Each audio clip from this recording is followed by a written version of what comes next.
the sound of the twangy guitar. It must be time for the 129th SongBike Guitar Q&A Livestream. Is that right? 129? I think that's about right. Yeah. Hey, everybody. I hope you had a great week. Happy to see you. It is March 7. We got a Friday the 13th coming up. We're not going to let that bother us. We're going to have a great show today. You need a capo. You need a pick. We are going to do some things that we always do and a few things that we've maybe never done. We're going to do 1.5 play-along songs, and you'll see what I mean by that. I figured it'd be kind of cool to take a song and do it different ways, different parts of it, until we can play the whole thing all the way through. Because this is a song that you could finger pick, you could play it with a pick. There's a few different components. It's very recognizable. It's a famous tune. It's not exactly hard, but not exactly easy. So we're going to do a portion of it today and a portion next time. But we do have a complete play-along song to do as well. So stick around for that. We have a poll question up and running, and it's a very relevant poll question. It's a hard-hitting question. The question is it warm enough for you to play outside at this moment? And some of you it is, some of you it is not. Some of you don't play outside anyways, but that's the poll question of the night, hard-hitting journalism here at SongBike. Is it warm enough? Can you walk outside? Can you play in your back porch on your deck? Not quite there yet here, although Monday they're talking about 50 degrees and sunny, over 50 degrees. So I don't know, maybe Monday's the day here. What else we have going on? We have hopefully 3 WTFs. That's the weekly teaching feature. I have a bunch planned. I think we can get to at least 3 of them. We have some tuba news, and it's bad tuba news. Yeah, man, it's get your handkerchiefs ready because it's not good tuba news. A little tough love. Actually, it's a pretty heavy-duty tough love segment. It's not tough love coming from me. It's coming from a piano teacher. But I want to share some tough love with you from this piano teacher who was very articulate about her philosophy towards teaching. So I'm going to share that with you. So stick around. Knock on wood, you guys will find it inspiring. A few weeks ago, someone asked me about my favorite guitar players. And of course, a few of them came to mind. And as soon as the show was over, I thought of many, many more. So I'm going to share with you a bunch of my favorite guitar players. I'm going to keep it quick. Some of them are going to be familiar names. Some of them you may have never heard of before, which I hope, but we'll see. Anyways, I have a bunch of those to tell you about. My own dumb question of the week, a segment I call Should I Sell Out? A segment I call Who's in Town? We have a good student quote of the week. So a lot to do. Stick around. Going to say some hellos. Scott, William, hello. Randy, Matt, hello. Scott says that he's ready to play outside, but my pig nose amp is ready for the patio. The patio is not ready for the pig nose. Randy says it snowed here yesterday, but it's supposed to be 72 on Monday. Yeah, God bless America. That sounds about right. Yep. William is saying it's a cold, windy, wet, early spring day in the hill country of Texas. Yeah. Oh, so I made a note in the chat. I'm miking my guitar a little bit differently today, so I'm wondering if the guitar sounds any different to you guys, and if it is a good balance with my voice, if I sing and I play like this. So let me know in the chat what that balance is like between the voice and the guitar. I can certainly turn the guitar down lower.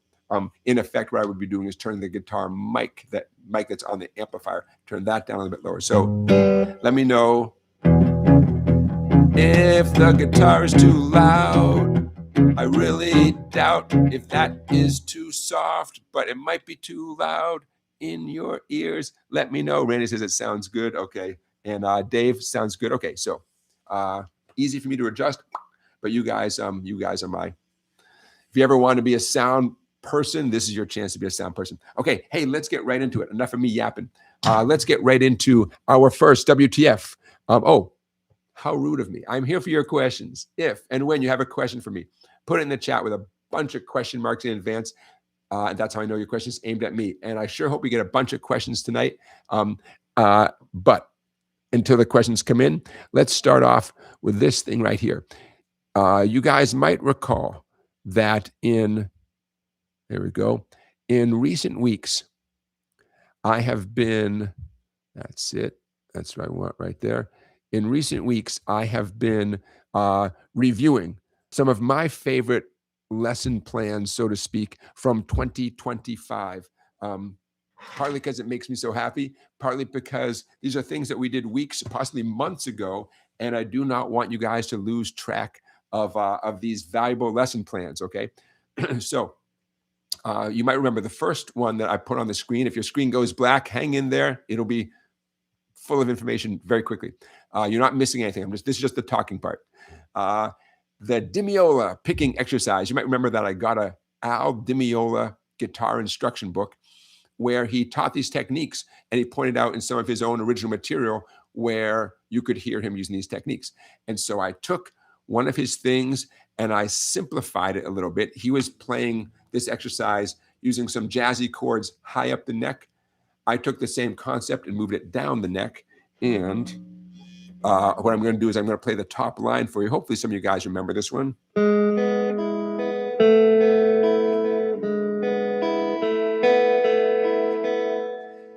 Down, up picking with your right hand, right? You guys know I'm a big fan of that, and you should be too. Very simple left hand. You can see all those zeros on the tab.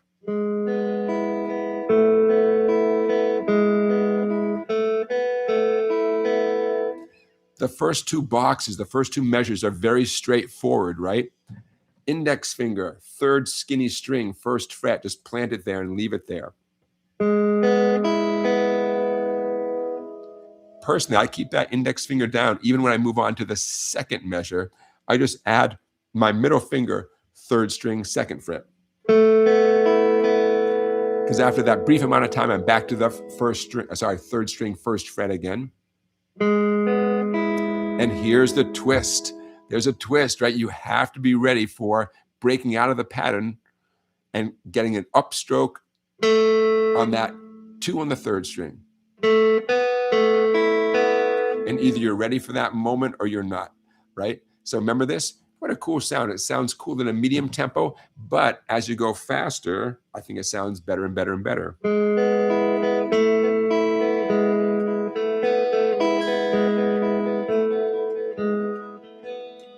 Notice my eyes are on my right hand at the moment. It's not that I don't trust it completely, but I don't want to take any chances. This is being recorded, right? Some of you are watching this after the fact, and I want it to sound good for you for all eternity. So no shame in looking at your picking hand. That's my point, right? In fact, you know, the left hand, the fretting hand is pretty darn easy. You got to maintain that curve though, right? Arch over the 2 treble strings. That part is a little bit tricky. Short fingernails. Get right up on the tips of those fingers.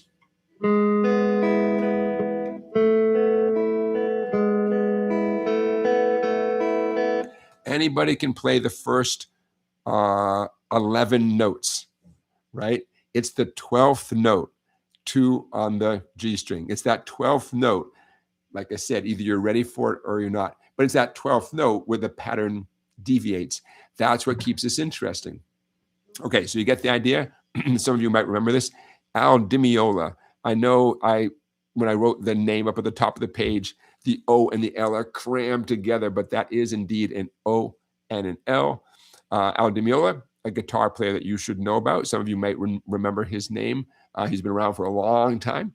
But if you don't know Al Dimeola, here's a reason to check him out. Okay, so what I did here is I gave 5 examples. Your picking hand really doesn't vary at all. It's the same combinations of downs and ups, and it's really the fretting hand that changes a little bit. Here's what number 2 sounds like.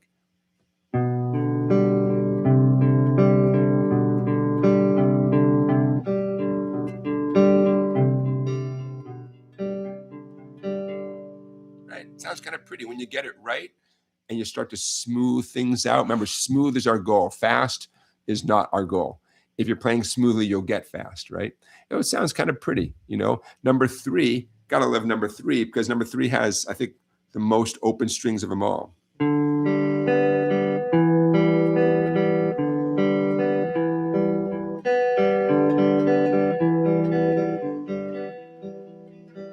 Okay, notice in the title is a real giveaway as to why we're doing this. It's a picking exercise.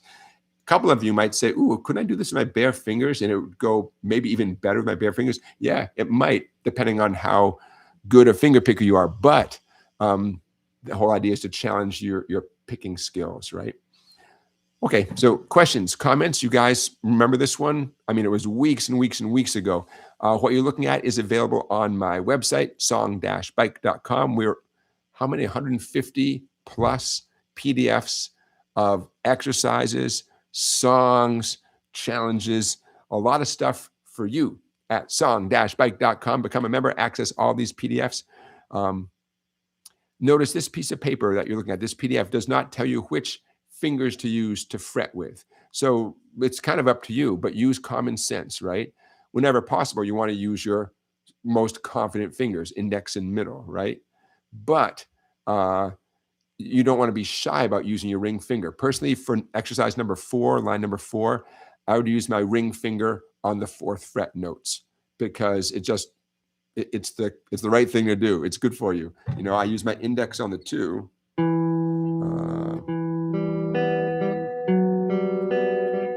You know, index on the 2nd fret, ring on the 4th fret. Could someone reach up to that 4 with your middle finger? Yeah, you could, but really you want to give your ring finger that challenge. Could you use your pinky on 4? You could. I'm a big fan of using the pinky whenever you feel confident, but the ring finger is the logical finger to use, right? If the index is playing the 2, the ring is the logical finger for number 4. Hey, Bruce is checking in from Sydney, Australia. Christian checking in from Denmark. Hey, Christian. DAC Poet checking in. Charlie Beagle checking in. Okay, so Charlie, I see your question. We'll get to that in 1 second. So the Dimeola picking exercise, very cool. Smooth, steady, good tones, constant down ups. In case I didn't make it 100% clear, there's never a moment on any of these lines where you do 2 downs in a row or 2 ups in a row. So the challenge is maintaining picking accuracy, you know, getting the right string while you're doing this smooth down up picking. And in my humble opinion, these are all very listenable. You know, someone in your home might even say, ooh, I like that. What song is that? Because it sounds like it could be something, you know? Okay. That's our first WTF, weekly teaching feature of the night, but not the last. There'll be many more. Charlie has a great question. Charlie says, would you advise doing your own intonation setup on an electric guitar? Sure. Yep. Because there's not much that can go wrong. Famous last words, right? The intonation. What are we talking about? We're talking about the fact that just because your strings are in tune, according to your clip-on tuner, according to your app, whatever you do it, however you tune your guitar, just because it tells you the 6 open strings are in tune does not 100% guarantee that every note is going to be a perfectly in tune fretted note. That's just life. C'est la vie. So what do you make of that? How do you make sure your electric guitar specifically is in tune all over the neck? And it has to do with, hopefully you have an electric guitar with 6 individual saddles, right? Every string goes across a saddle. And most guitars out there, every saddle is adjustable. And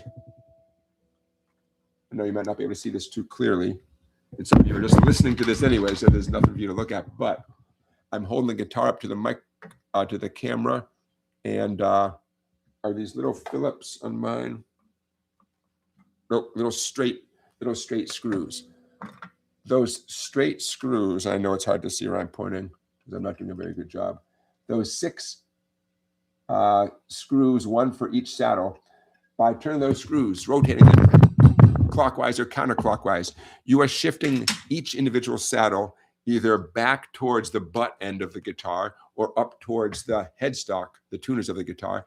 And when you do that, you are adjusting the intonation of your guitar. You're either making the intonation better or worse, you know? And no matter what, you have to check and see. You'll have to retune the string again, the open string, and then check the intonation. So for a moment, I'm going to stop with the technical stuff. So yes, I do advise doing yourself. Why not? Especially if you know what to do, you just have never done it before. Mechanically, for most of our sound electric guitars, mechanically, that's not the hard part. In my case, a little straight end screwdriver My son describes screwdrivers as having a plus end and a minus end. Like Phillips would be the plus and the straight one would be the minus. I really love that. Good job, son. And so mechanically, we're all physically capable of doing it. But it takes patience, you know. So yes, you can do it yourself. There's not a whole lot that can go wrong. Hey, it's possible that you'll have a guitar that with intonation, it's already good and you don't have to mess with it. So don't assume that your guitar is out of whack and you have to mess with stuff. If your guitar needs other stuff anyways, if it needs a setup, if it needs any mechanical fixes, anything, then you might as well have the luthier who's going to do that work. You might as well have them do the intonation as well. Do I have any advice? Patience. Have some extra strings handy because it's remotely possible. Anytime you mess with strings, it's remotely possible you'll break a string. So please, we all should have 2 sets, not 1, 2 sets of spare strings per guitar handy, right? Well, like acoustic and electric, right? If you have both. If your strings are old strings, however we all define old, if they're old strings, it's not a good time to start testing the intonation because you can't trust old strings, period, for anything, for getting good information. So, you know, I would, you be the judge. If your strings are rusty, they're old. If they've been on for a year, they're old. If they don't stay in tune well anyways, they're old, you know? So, but yes. Charlie, have I answered your question? Yeah, you can, that's something you could do yourself. Hey, Bob says, I took your advice, Jonathan. I took my guitar in for a setup. It feels great. Yeah, awesome, Bob. Bob, if you don't mind, I'm curious what you paid. I'm guessing that you might have paid $75, maybe a little bit more, a little bit less. But if you don't mind on letting us know, because we all need to get our guitars set up once in a while. And it'd be nice to, you know, have that in the budget and know that, okay, in general, I quote people $100. I mean, I tell people to prepare to be charged about $100, because if it's less than that, you feel happy, and if it's a little bit more than that, at least it's not a total shock. Hey, Bruce has a question. Bruce says, Jonathan, can you talk a bit about what kinds of guitar goals you set for yourself? I have trouble coming up with clear, achievable goals. Great question. Oh, Bob, $80. Okay, so they're perfect. Yeah, I mean, it's a lot of money. I get it. That's you know. Well, I used to say that's dinner in a movie. Now I'm not so sure. It's dinner in Netflix, maybe, or popcorn in a movie. But Bob, thank you for sharing that. So $80. So in general, you know, that's about what you want to be prepared for. Dave, you paid $95. Yeah. It's extremely likely that a good experienced luthier will have it posted and make it, there's no doubt, $95, $80, because it's their bread and butter is doing setups, with slightly extra charges should you have like a Floyd Rose tremolo or some doodads, you know, that make their job a little bit harder. Charlie says there's only one luthier in my area. He's always too busy working on school band instruments to do much else. Interesting. So it's someone who does not just stringed instruments, but like brass and woodwinds and stuff too. Interesting. I mean, that's how you make a living. Okay, so Bruce, great question. Bruce, I'm going to answer your question, but this is a perfect moment for you all in the chat to jump in. The question again, guitar goals. Jonathan, what do you set for yourself for a guitar goal? And Bruce says, I have trouble coming up with clear, achievable goals. Let me think. You know, here's why I'm hemming and hawing. I'm so into writing songs that my day-to-day guitar practice in a physical sense is not what I want you guys to do. You know, I want you guys to practice your scales and chord changes and work on songs and do it all with a metronome and all that kind of stuff. And I have done that, and I do that sometimes. But I'm laughing because, you know, I'm getting ready for this thing, March 22nd. I'll tell you more about that. And I'm putting the fine tuning on songs and stuff. And that's just a different skill set than physically getting good at the guitar, you know. Okay, but Bruce, when I was your age, and I still have these kinds of goals. Okay. Scales and arpeggios at a specific metronome setting. Great goal. Even if you consider it simply as a warm-up, there's no better warm-up than practicing scales and arpeggios. So get a scale book, get a metronome app on your phone, get a pick, and you're good to go. You know, you could, and I definitely do this. So I'm not just recommending this. This is definitely something I do and have done. Fun thing about a scale book is a typical scale book is full of so many scales. It never gets boring, you know, because there's all sorts of exotic scales way beyond majors and minors and pentatonics and blues. There's all sorts of scales out there in the world. So, and right on every page, I literally have written, you know, metronome 80, comma, 92, comma, 100. As I improve, I will document it and put the date. You got to put the date on there too. Now, for many of us, most of us, simply being good at scales is not the goal, but it's a great part of your practice time, especially as you get warmed up, right? You got to get warmed up on something, and scales and arpeggios are a great way. You guys have seen my Mel Bay book of, is it just Mel Bay's book of chord scales and arpeggios, and that's the name of it. You guys have seen me show off that book. Okay, so other goals, achievable goals. I'm glad that you used the words clear, achievable goals. All of our play along songs, and there's, you know, dozens of them now. What I'm hoping is that a handful of those appeal to all of you, right? All of you have found, and these, they've been well over 100 now. All of you have found 1 or 2 or 3 or 4 or 10 or 20 songs that I've taught here that you actually want to play in the future, you know, that you would like to. So taking any one of those songs and making up your mind, I'm going to master that song so I can play with the original recording.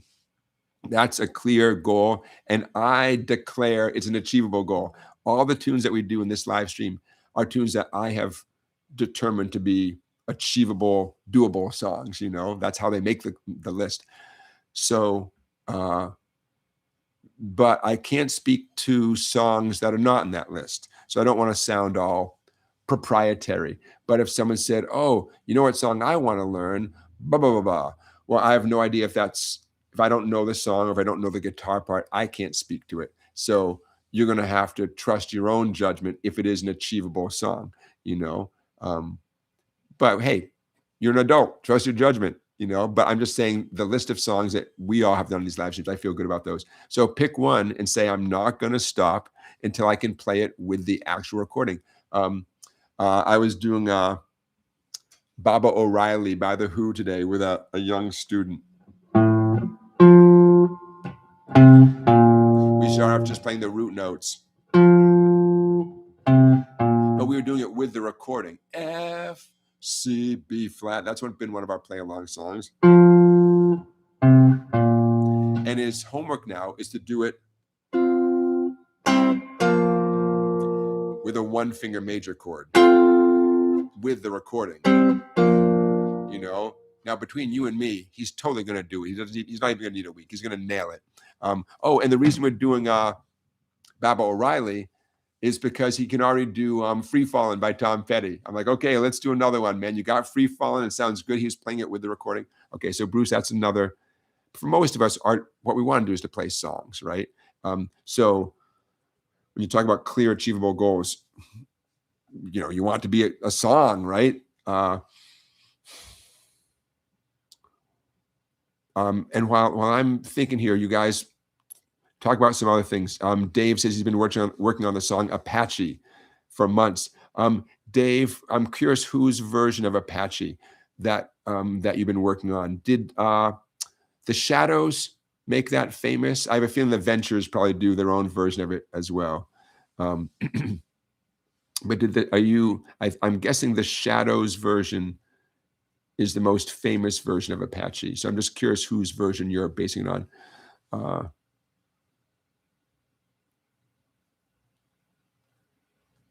So in terms of Bruce, I'm giving your question a little more. I'm rereading your question, and you asked two. Well, I see two things there. What do I do for myself, which I'm going to get back to, and then what I recommend for my students. But there's not that big of an discrepancy. I mean, scales and arpeggios, man, all up and down the neck with the metronome. Memorizing songs, memorizing is obviously it's a clear goal. Either you have something memorized or you don't, but you really get an extra gold star if you have anything memorized. I mean, Smoke on the Water, anything. David, it was The Shadows. That's the version you're working on. Yeah. Great tune, great choice. Dave, here's my question for you. Clearly, you've been working on it for months, so you're sticking with it. You're committed to it. So do you, at this moment, would you consider that an achievable goal at your skill level? Is there any doubt in your mind, other than a typical human doubt? Every once in a while, I think, oh God, am I ever going to get this? But in your heart of hearts, so to speak, do you feel that for you personally, it's an achievable goal and you're going to get there and it's just a matter of time? I'm curious, because I hope it is, because attitude is everything, right? If you think you can do it, you can do it. The question is, does it take a week, a month, a year, however long? So Dave, at some point, yeah, Dave says, yes, it's achievable. At some point you decided it was within your gut told you, yeah, I can do this. So just trust your gut, yeah, and stick with it. Dave, record yourself. Bruce, this, recording yourself, I know that's not a clear, achievable goal, but recording yourself is part of achieving anything for lots of reasons, including if there's something that you're doing wrong, but you don't know you're doing it wrong, the recording tells you,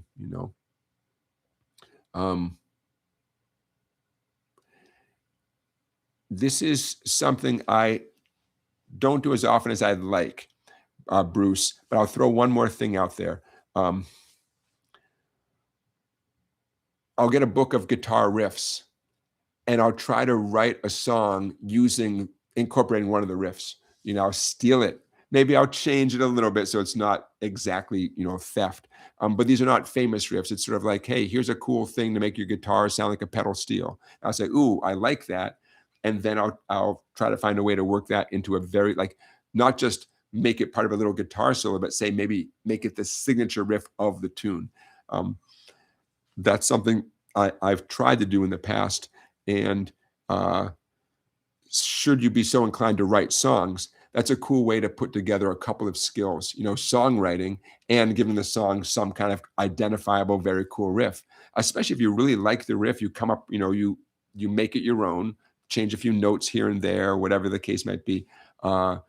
Then how cool is that to incorporate into one of your own songs or build a song around it, however you want to do it? It's obviously it's a clear, achievable goal. Those are some of my thoughts, but you guys give Bruce some feedback too. Oh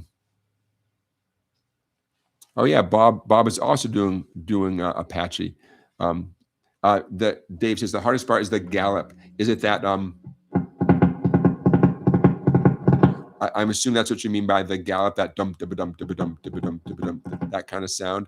Now I want to go listen to that tune. In a perfect world, I'd wave a magic wand and we'd all be listening to Apache, like right here in the live stream. I guess it's doable.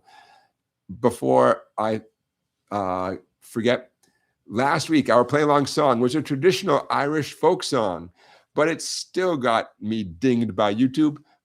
Whiskey in the Jar was a song last week, and it's been recorded by lots of people. It's an old traditional Irish folk song. But YouTube let me know as soon as the live stream wrapped up that indeed I was going to be sharing revenue, quote, quote, with the 19, well, really it's more like 6 copyright holders. Is it Metallica's organization? I don't know. Metallica recorded a version of Whiskey in the Jar. But yes, apparently, even though it's an old Irish folk song and no one knows who wrote it, apparently someone claimed ownership. And when people like me play it on YouTube, we have to pay for the privilege of playing an old Irish folk song. There you go.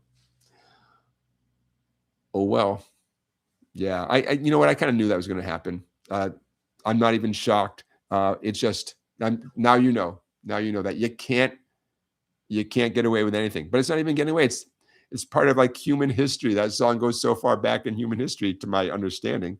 But that they didn't stop someone from claiming. The reason I don't know who it is, it's because the message I get from YouTube doesn't say Metallica Incorporated or whoever says that you did their song and they want to be paid, they want to share the revenue with you. It's typically, and this was a typical case, the name of who wants their cut. It's typically anywhere from 3 to 11 corporate sounding names that all claim that they own a piece of that song. If it were an actual Metallica original song, I'd get it, I guess. But this was whiskey in the jar. It's the world we live in. All right. So, Bruce, I hope some of that helps. All right. Hey, everybody, be like Bruce. Ask me a question. That's why I'm here with a bunch of question marks in advance. Hey, we'll get to another weekly teaching feature in a minute. I was asked not that long ago about some of my favorite guitar players, and let's get into that for a minute. I'm going to close this down. Okay, some of these people I mentioned last time, some of I didn't. But now, okay, who do I like out there in the world? Okay, there's a shot, and don't worry if your screen goes black. Don't worry, don't fret. One of my favorite people out and about now, he's actually on tour right now, Jake Xerxes Fussell. I like Jake Fussell an awful lot, and there is a picture on the screen, or it will be on your screen very soon. There's a picture of Jake Xerxes Fussell rocking his nice vintage Telecaster there with his bare fingers. Anybody who plays solo shows with a Telecaster through an amp, man, yeah, that's my style. Plus, I love his playing style. I love his taste. He's got a great singing voice. I love his material. So Jake Xerxes Fussell, his name will be in the description of this live stream. Don't worry, it'll be there. I highly recommend checking out Jake, one of my favorite contemporary guitar players. Who's another of my favorite contemporary guitar players? Who's this? Oh, Mark Ribot. Let's do Mark Ribot here. Bear with me. Hold on. R-I-B-O-T. And here's a very dramatic photo of Mark Ribot. He first came to my attention as a session player on Tom Waits' Rain Dogs album. He's not the only guitar player on there, but he's one of them, and he plays some great stuff. By the way, everyone I'm putting out here, everyone I'm going to mention in the next minute or two, I'm not biased. I mean, I'm not unbiased at all. These are all people who I really love their playing style, but what I know about them as human beings, they just seem like really interesting people. I'd love to have a cup of coffee with all these people I'm about to mention. So this is, I'm as subjective, I'm as biased as anybody. Everyone I'm about to mention they all seem like super interesting people. So there's Mark Ribot, another favorite of mine. Who else? Boom, boom, boom. How about, okay, I'm going to get rid of that one. Who's this? Oh, yeah. Another favorite of mine right here, from the mighty state of Rhode Island, David Rawlings. Let's see, there we go. David Rawlings.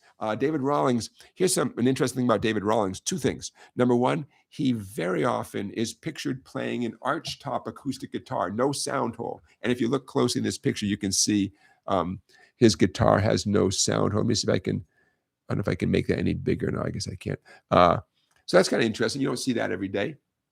Second thing about David Rawlings I find very interesting is it was very telling to me that it was tricky to find a picture of him without his musical partner, Gillian Welch. I know we probably have a bunch of Gillian Welch fans out there. I'm a big Gillian Welch fan. And that's kind of interesting that, someone is so committed to their band, so to speak, that there's not as many photos of just them. It's all photos of him with Gillian Welch, which is kind of cool, man. Great partnership, great sound. If you don't know Gillian Welch and David Rawlings, I recommend him. And now you can say, you know, one of the great Rhode Island guitar players, David Rawlings. He has his own solo material as well. David Rawlings. Okay, who else? Oh, I'm just getting started. Wow, no, actually, there's just a couple more. Check that out. Who's this one? Oh, yeah, Ella Feingold. Anybody familiar with Ella Feingold? I sure hope you are. What is unique about Ella Feingold? Lots of things, but one of them is she was working with Prince, the Prince, and Prince told her she was too funky. That's pretty cool, man. That would be at the top of my resume. Prince told her she was too funky. Ella Feingold. Now, she is super interesting.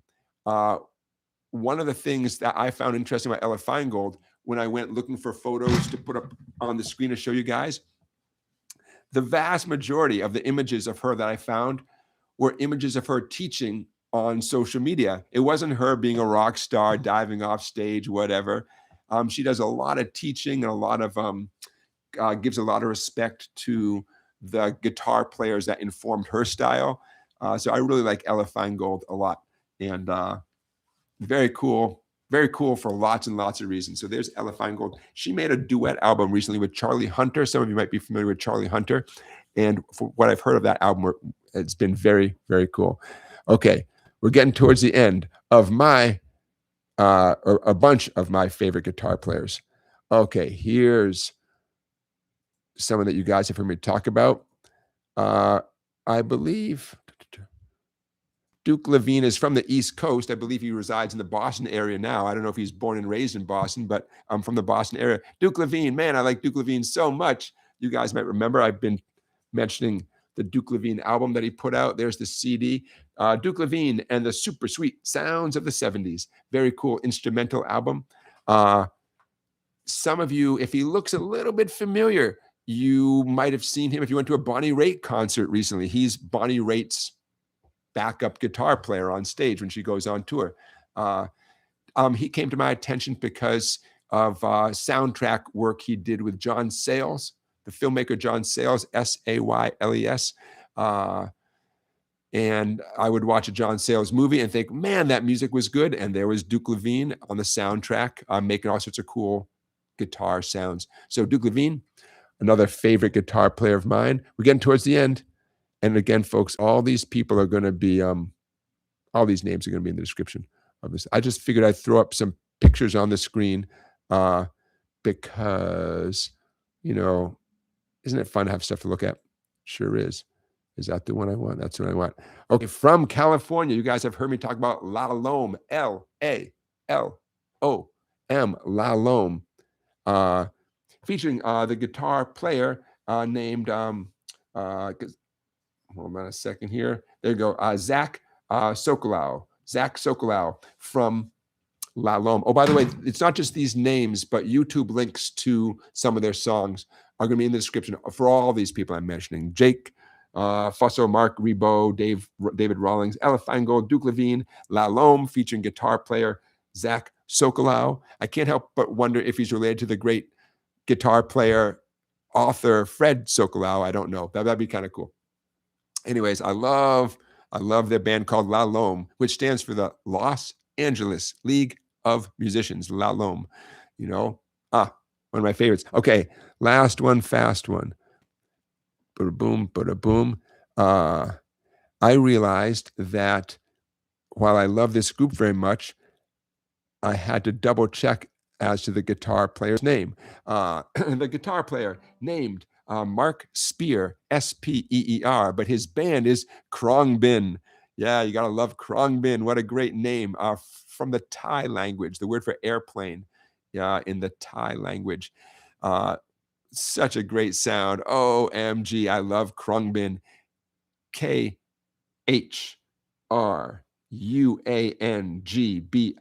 But don't worry, it's going to be in the description of this live stream. Khruangbin, featuring guitar player Mark Spear. Oh, what a great sound. I love everything they do. So cool.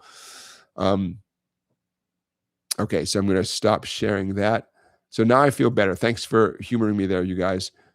Like I said, it was a few weeks ago, someone said, who are some of your favorite guitar players? And I named a couple of names. But later, of course, I thought, oh, but there's that person and that person and that person, So there you go. And DAC Poet is mentioning a great guitar player named Julian Lage. Yeah, Julian Lage. Careful when you watch. Julian Lage is almost too good. Lage, Julian Lage. Fantastic guitar player. Really, from what I can tell, he's really considered one of the best guitar players on planet Earth. Although I know it's a weird thing to say, but he really is considered, one of the best without a doubt. So DAC Poet, I'm glad you brought up his name, because that's someone whose name will pop into my head, an hour from now or after our live stream, and I'll think, oh, I didn't mention so and so. Yeah. Okay. Moving on. Randy, I see your question. Randy says, any recommendations for taking care of a rosewood fretboard? I always just occasionally use fast fret. The guy at the music store tried to talk me into something different. Well, lemon oil, just in general, that you can get. What have I got here? Just coincidentally, this is going to last me, 20 years. I don't know if there's any brand. This happens to be the Parker and Bailey brand. It says a Maine tradition. Steven, you there? Can you vouch for if this is truly a Maine product? But the brand itself doesn't matter. But lemon oil. I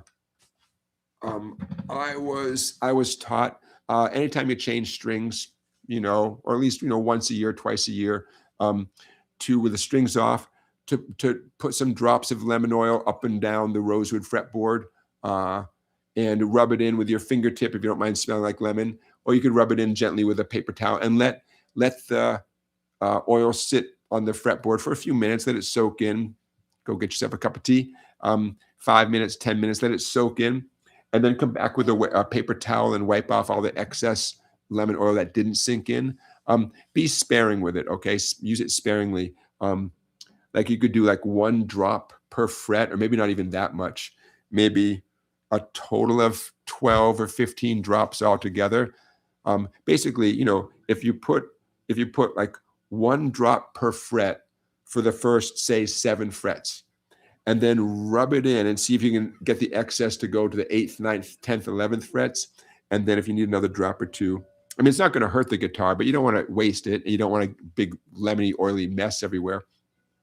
It's good to have the guitar facing up towards the ceiling, right? Like on a workbench or whatever. And then just soak in, 5-10 minutes. If it all soaks in and there's not much lemon oil to wipe off, then you definitely needed it. You definitely need it. So now that's pretty old school. There's a company I keep hearing about called Music Nomad. And Music Nomad, from what I can tell, has a pretty good reputation for lots of guitar care products. So that's not a bad starting place to go to the Music Nomad website. And I'm sure they have something called like a fretboard conditioning kit or something like that. And see what you think, drop a few bucks on that. Just so you know, what we're trying to avoid is 2 things. Any cracks appearing in the fretboard, right? And secondly, fretboard shrinkage. The wood will contract over time. It's inevitable, right? Anything that once had moisture in it, when you kill it, whether it's a banana, a tree, anything, once you take it away from its source of moisture, like the roots or whatever, the moisture is going to begin leaving the thing, right? But by getting some lemon oil or some product in there, you hopefully delay that or slow that down quite a bit. You know that your fretboard is shrinking, contracting, if you run your fingers up and down the edges of your neck, and you can feel the ends of the frets poking into your skin as you run up and down. You should not feel that, but it's an extremely common thing. It doesn't mean you did anything horribly wrong. It just means 2 things. Time to bring it to a luthier, or watch some videos on how to file those fret ends yourself, because there's plenty of videos out there on how to take care of this fret sprout, some people call it. And secondly, then you want to make a plan to regularly do something to condition your fretboard. So many of us have some sort of, maple neck, or the neck is made of one wood, but the fretboard is a completely different piece of wood, right? In this case, it's literally a different color, right? So if by some chance you have a guitar where it's all one piece of wood, there's no separate piece of wood on there. Geez, it seems like you should still do something to take care of the fretboard. But I have to admit, I don't know if lemon oil is the right product. So I'm going to defer to the pros, either your local luthier, or like I said, go to the Music Nomad website and read about what they offer. They might say, here's a product that works well for a maple neck guitar, for example. It's a great question, and I'm happy to talk about it. Hey, you guys, because we're going to do 1.5 play-along songs in today's live stream, let's do one of them right now, okay? Don't go anywhere. Please get your capo ready. You're going to want to have a capo on at the 5th fret, and I'll tell you more about that in a minute, but grab a capo, put it on the 5th fret, stand by. This is coming your way. Okay, personal favorite song of mine. There you go. If your screen goes black, it's going to be okay. Okay, traditional song called Sail Away Ladies. I love this song so much. If you have never heard this song, that's okay. A lot of people have recorded the song. In fact, Van Morrison, of all people, did a version of this just a couple years ago on an album, and it has a real skiffle kind of feel. Some of you know about skiffle music. Lonnie Donegan did a version of this way back when. So I'm going to put 2 and 2 together and say Van Morrison's very skiffle-influenced version of this tune was almost certainly, influenced by the Lonnie Donegan version, which he probably heard as a young guy coming up in England way back in the day. Sail Away Ladies. Now, this version that we're about to do is based on version by Dan Zanes and Elizabeth Mitchell. Some of you might know Dan Zanes as a children's performer. I knew him as a member of the Del Fuegos, Boston's Del Fuegos band. And that band is still around. They had a kind of a reunion thing recently. So that's what this particular version is based on. I was going to base it on Van Morrison's version. I just ended up liking this version better for teaching purposes. So that's why it says traditional, arranged by Zanes and Mitchell. Again, it's Dan Zanes and Elizabeth Mitchell. This is their version. They do not put a capo on. I am going to put a capo on to make it better for my voice. So even though on the page there, it doesn't say anything about putting on a capo, 5th fret, because, hey, if we're going to do this, I want to sound, as good as I can sound. But my ultimate goal is for you to play along with someone's version, in this case, specifically Dan Zane's version of it. And he doesn't use a capo. Easy enough, though. We got what? We got G, D, and C. It's only 3 chords. Hey, RB is in the chat. Hey, RB.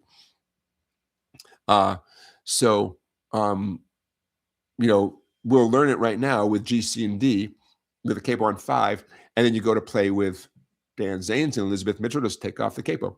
Van Morrison's version, I believe, was in D. D is in dynamite, but we're going to do it in G with a capo on at 5. Now, as I start teaching this, I'm going to make this kind of quick. Who knows what the actual concert key is? Our fretting hand thinks we're in the key of G, but we're not in the key of G because of the capo. So G up 5 frets, 5 half steps up from G. What is the concert key? If a piano player and a bass player want to join in, really if anyone wanted to join in, and they said, what key is the song in? Don't tell them, well, it's in G, but I capoed up the 5th fret. Now you want to tell them what key it's really in. So G up 5 frets. It's going to move you through the alphabet a little bit. Okay, you think about that. Let us know in the chat. We're going to put this lemon oil somewhere. The lemon oil was in my shot, man. Okay. Okay, so what do we got going on here? Boom chick from you. Randy, you got it. The key of C. Key of C. It's G up 5 frets, 5 half steps. So if you start on G, G sharp, A sharp, B, C, right? G up 5 frets, 5 jumps. So yes, Charlie is right. Randy is right. The key of C as in Charlie. Okay, so what do we have going on here? Picking hand, boom, chick, boom, chick, boom, chick, boom, chick, boom, chick. Ooh, now is the time to tell me if the guitar needs to be louder or softer. Chick, boom, chick. Hope you can hear me when I sing this song. Hope the guitar is not too loud. All right, you let me know in the chat, you guys, because if you guys sign off on this, then this is going to be like the permanent. I got the gain at about the 230 position on my little interface right there. And the sound is pretty good to me. The bounce is pretty good. Might be seem a little hot, but let me know in the chat. Okay. Boom chick strumming with your picking hand. Definitely use a pick. Please use a pick. The boom chick strum, quick reminder, you hit some bass string, could be the 6th string, like for a G chord, could be the 5th string for the C chord, could be the 4th string for the D chord. Should be, all right? 6, 5, and 4. That's the boom. The chick is hitting approximately 3 treble strings with a nice downstroke. In fact, this whole thing is gonna be all downstrokes. Okay, you okay with this? Boom chick, boom. That's what it sounds like on G. You guys know this. On the C chord and on the D chord. Okay. That takes care of the picking. That's all we're going to talk about for the picking. In terms of the fretting, hey, G, C, and D. Who doesn't like G, C, and D? With one big announcement. You know what I'm going to say about the G chord. I know. I always say this. Middle ring and pinky for the G chord. Yeah, I know. Why? Because there's, especially in the chorus, well, no, throughout the tune, all those times when you go from G to C, it just is going to make your life so much easier, you know, to do it that way. I realize that some of you who are not good at doing G with your middle ring and pinky, at this moment, you're like, you're going to want to do it your way. And I get it. But let this song be one of many, many, many, many motivators to also get good at G with your middle ring and pinky. Okay. So in terms of putting it together, it's like, you know, you got the piece of furniture and these are the directions. Now you got to put it together. If I were to sing the verse, just to give you a sense for the tune and how fast we're going to go approximately, right where it says, come on now and go with me, that part. Actually, I'm going to look at my copy right here. We're going to go about this fast. I'm going to skip over the intro for 1 second. Come on now and go with me. Sail away, ladies, sail away. We'll go down to Tennessee. Sail away, ladies, sail away. We might go a little bit slower than that. You know what I like to do recently with you guys is to start off a little on the slow side and then get a little bit faster as, you know, as we ramp up.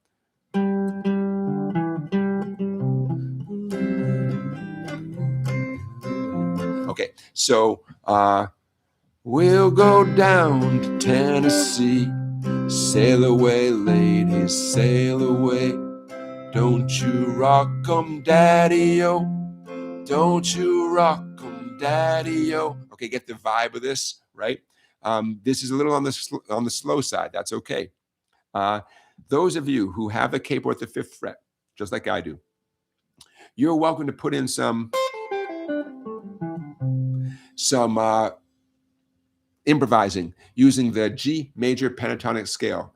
The G major pentatonic scale, starting on your fat 6th string, 0, 3, then 0, 2, 0, 2, 0, 2, 0, 3, 0, 3, 3, 0, 3, 0, 2, 0, 2, 0, 2, 0, 3, 0. I know I'm going through that kind of fast, but those of you who are familiar with that, kind of the classic, you know, great first pentatonic scale, that scale, as long as you have the capo on, that scale is going to be great for improvising along with the song. Okay, the last thing I'm going to say, well, maybe 2 things. See how the intro has those slash marks under the chords? Every slash mark is one boom chick. So G has 2 slash marks. So boom chick, boom chick. Okay, D has 1 slash mark under it. Back to G. Okay, the intro that first little segment happens 2 times. Those are the 2 lines with the 2 dots. That's a repeat sign. But to leave no room for doubt, in parentheses, I wrote 2x. You can do that 2 times in the intro. And then it goes on to the next part of the intro. I just wrote out the intro because that's what you're going to hear when you hear Dan Zanes' version of it. So now you see it. After every chorus is a chorus vamp. I didn't know what else to call it. That's what I called it. The chorus vamp is always the same thing. It's like playing the chorus one more time, but as an instrumental thing. And that's the perfect time for any of you who want to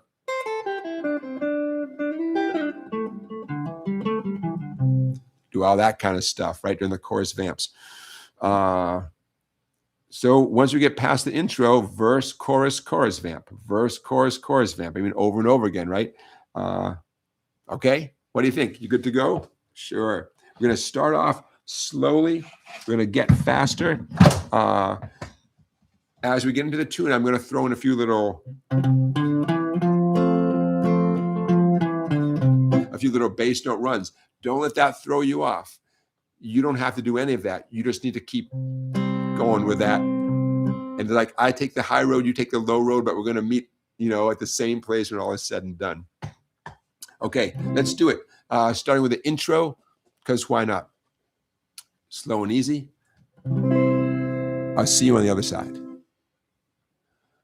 1, 2, intro, go.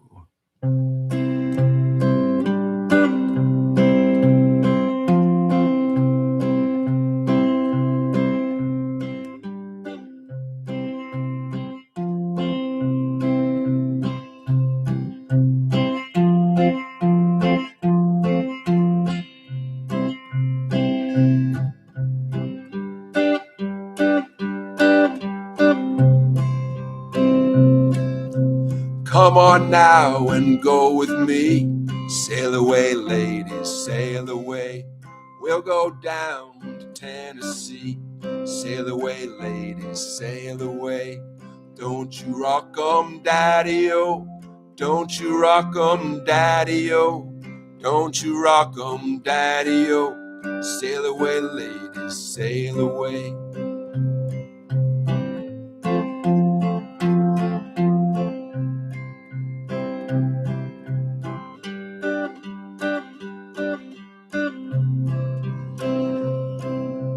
If ever I get my way, sail away, ladies, sail away. Tennessee is where I'll stay. Sail away, ladies, sail away. Don't you rock 'em, daddy-o. Don't you rock 'em, daddy-o. Don't you rock 'em, daddy-o. Sail away, ladies, sail away.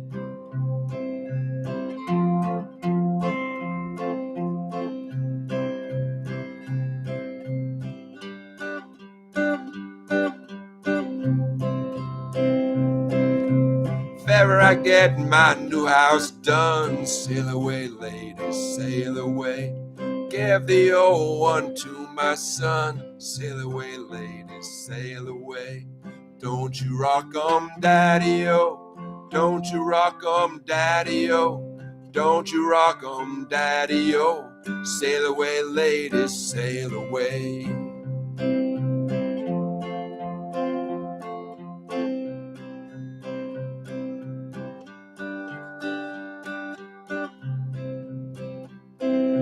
Build my house down by the water. Sail away, ladies, sail away. Give the whole thing to my daughter. Sail away, ladies, sail away. Don't you rock 'em, daddy-o. Don't you rock 'em, daddy-o. Don't you rock 'em, daddy-o. Sail away, ladies, sail away.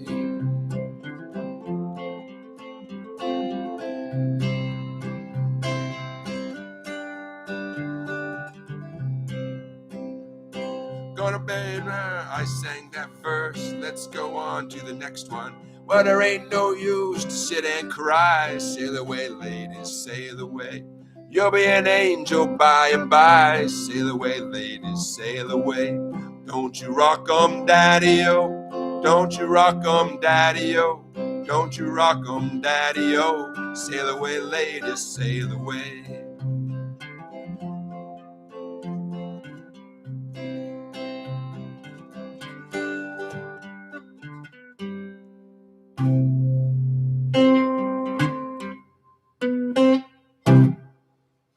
sped up a little bit there, right? We hung in there. By the way, notice that should anyone make a mistake, should we need to vamp for a minute, you can just cook right along in that G chord. The G chord is how the chorus ends. It's how the verse ends. It's how the chorus vamp ends. You can use that moment to introduce the band, to say, how you doing tonight, Memphis? You know, we'll be signing autographs after the show, whatever. Just vamp on that G chord, right? Maybe you don't know what the next verse is. Maybe like, that's okay. Vamp on that G chord.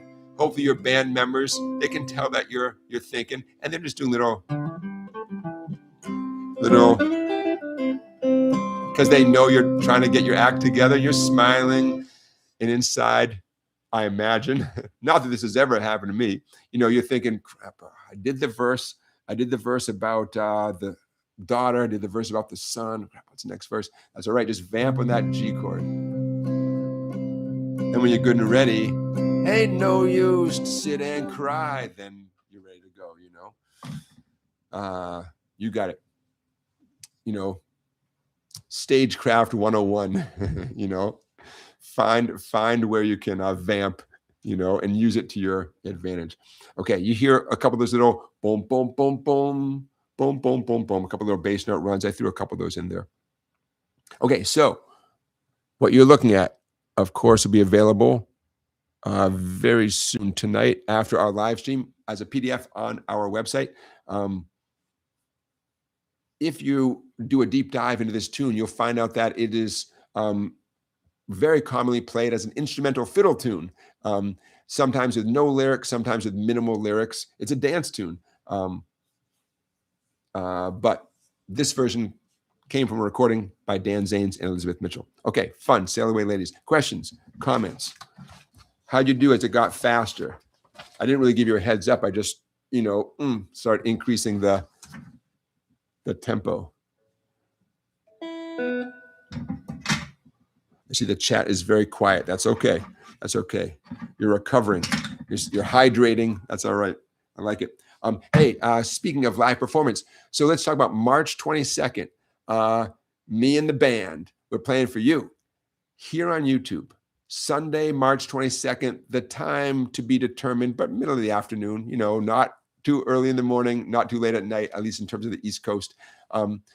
If I had to guess, I would guess maybe 3 or 4 in the afternoon, but that's just a guess. Sunday, March 22nd, 2 weeks from tomorrow, we are gearing up. It's going to be me, my friend Clay, bass player, keyboard player, drummer. We're very excited. Knock on wood, we're going to have a rehearsal tomorrow. Would be great. We'll see. I don't know. It's going to be so fun. We're going to kick up the sound quality and the visual quality. Those of you who've seen me do gigs, I often just set up my phone, and the phone, I just do it all through my phone, which is fine. But we're going for the big time. Couple different cameras, a bunch of different mics. It should be pretty cool. We're going to play for about half an hour, about 6 original tunes, could be 7. But we're very excited about it. I'm looking forward to it. Hopefully it's going to be the first of a lot of times we do this. We have our rehearsal space, which would be described more accurately as a barn, where, you know, a certain space has been carved out within the barn to be a rehearsal space. But yeah, it's a barn. And we got some soundproofing up just right. We got a bunch of Clay's been working hard to get it set up just right. It's gonna be so much fun. So I really hope you all can watch. I'm a little bit nervous about it. I mean, I want to bring my A game, so I'm gonna sweat for you. But I have to admit, the songs, well, they're the best ones that I've been involved with writing, in my humble opinion. So I'm really proud of the songs. And Clay and I have been putting a lot of work into it. We can't wait to hear what they sound like with the other musicians. Oh, it's very exciting. So be there or be square, Sunday, March 22, right here on YouTube. Don't worry, I'll be giving you plenty of heads up about it. If you would like to, you can follow me on social media, Instagram or Facebook. And for sure, I'll be sending out links and reminders and all that kind of stuff. By the time the day before. I'll see you on Saturday, March 21. By that time, I will definitely have a link to share with you right here in the chat and in the description of that live stream, so you know what to click on to see it. But it's going to be a YouTube live stream just like this, except better in the sense that lights, microphones, and 5 musicians banging out some great songs for you. And if all goes well, there'll be a little thing you can click on. You can tip the band, give them $1. Sure, give them $1. So to be details forthcoming, but I'm very excited. If you can't tell, I'm very excited about it. My son is home for spring break, but he's heading back tomorrow. Now you know what's going on with me. Okay, check. I'm checking off a few things here. I say hi to my mom, hi to my family, who may or may not be watching. My son might be out doing something fun, more fun than watching his dad. But Mom often watches these live streams, and Mrs. Songbike is probably out there somewhere. You guys haven't needed her to jump in and moderate you all. You guys are also well behaved. But music fan, Mrs. Songbike. Hey, sweetie. Okay, how about, I want to get to another of the weekly teaching features, but before I do, I can't stand it anymore. This is such a tough subject, and I don't want to bring anybody down here. You guys may notice that I don't get particularly political on this show, and let's keep it that way, because what we're looking at here is partly a human interest story. The Selmer brass instrument maker is shutting down what they do in Ohio, and that's terribly sad. And so what I have here is a page that I'm going to share in the description of the live stream. Over a century, workers in East Lake, Ohio built some of America's finest brass instruments, and it's over. The jobs are going off to China. That's tough. That's just tough news for lots of reasons. Even though I'm not a brass player, number one, who doesn't respect beautiful instruments, right? I mean, you wouldn't be here if you weren't a fan of, musical instruments. Those names, the Kahn and Selmer name, I remember those ever since I was a kid playing in the school band. Lots of kids had Kahn or Selmer instruments. And if you were super, super talented and lucky, by the time you got in high school, maybe you had a Stradivarius, a Bach Stradivarius trumpet or something. Like even us drummers knew that a Bach, I think you called it a Bach Stradivarius trumpet. We knew those were like, oh man, it's the best you could get. So it's not that the company is closing down, it's that they're closing down this plant and the jobs are going to China, 150 workers. So I don't know, man, that's a bummer. It's not the way the world should be, in my humble opinion. So I'll leave it at that, but I'll be putting, I think, maybe 2 different links in to this story in the description of this live stream. But the information is out there. You can Google it yourself, and see, find out more about what's going on. But what a shame, man! What a shame. And as guitar players, we can all, hey, name your favorite American-made guitar, and insert that name there, and just imagine, tough. Not the way the world should be, in my opinion. Okay, so sharing it with you, share the pain a little bit. I feel a teeny bit better being able to share it with you guys. Hey, let's get into some more learning stuff. Songwriters, gather around, songwriters, because this is a thing we did a million years ago, and I want to put it out there again. This is going to be a kind of a quick one. Even if you're not a songwriter, stick around, because I think you're going to get a kick out of this, even if you're not a songwriter. Okay. And a long time ago, we did a little lesson plan, I believe, that I nicknamed the 3-piece puzzle of songwriting. And this is not going to be a challenge for those of you, because it's G, C, and D. Coincidentally, or maybe not coincidentally, it's our familiar G, C, and D chords that we just finished banging out for Sail Away Ladies. Those of you who are songwriters, those of you who learn a lot of other people's songs, here's what we're getting at.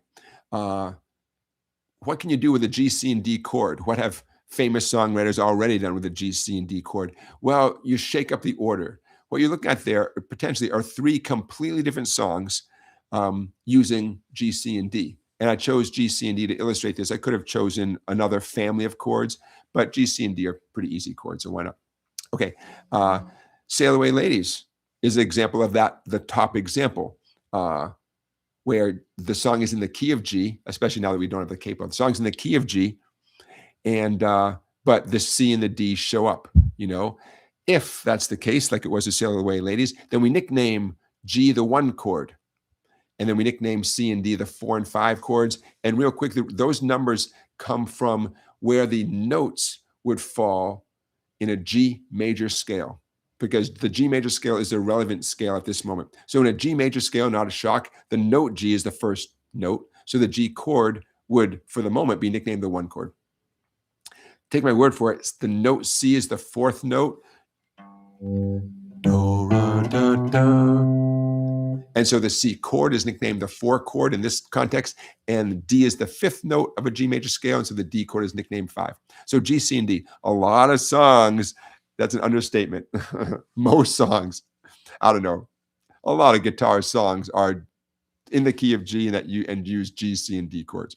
Okay, but as a songwriter, take those 3 chords, shake up the order.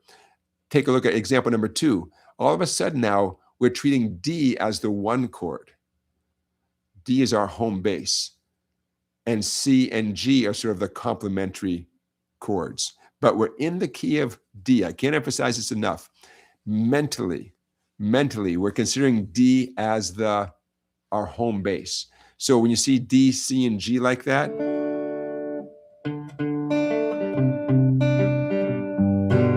there's your Sweet Home Alabama. There's your Can't You See by the Marshall Tucker Band. Gonna climb a mountain, the highest mountain.